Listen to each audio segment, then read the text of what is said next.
Pelaksanaan ujian nasional berbasis komputer tingkat SMP digelar secara serentak di sejumlah daerah di tanah air. Pantauan tim liputan di beberapa sekolah di Kabupaten Musirawas, pelaksanaan ujian nasional cukup berlangsung lancar dan aman.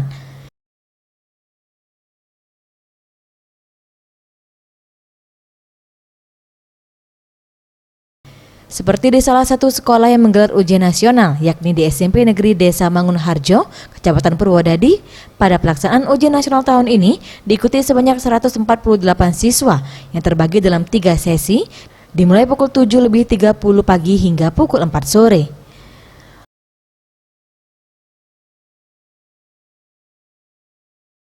Sekolah ini untuk tahun 2019 pada pelaksanaan ujian UNBK dilakukan secara mandiri karena telah memiliki fasilitas komputer sendiri.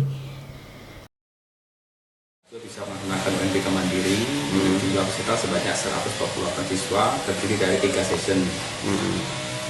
Kemudian untuk mempersiapkan segala sesuatunya itu, terutama masalah komputer, kita mengadakan mandiri melalui komputer sekolah dan bantuan dari sekolah itu sendiri. Ya, kami untuk mengantisipasi kurangnya perjalanan seperti yang tadi dialami, kami sudah menyiapkan gadget yang begitu besar yang 5.000 watt untuk mengantisipasi itu. Apalagi nanti kalau jangan sampai terjadi, kemungkinan terjadinya mati lampu, jadi kami sudah siapkan itu. Mudah-mudahan kendala lampu tidak ada lagi, sehingga kita bisa melaksanakan UNBK dengan aman, lancar, dan tanpa ada hambatan. Sementara itu untuk antisipasi pemadaman listrik, pihak sekolah pun telah berkoordinasi dengan pihak PT PLN untuk menjamin tidak adanya pemadaman selama berlangsungnya ujian nasional selama 4 hari ke depan.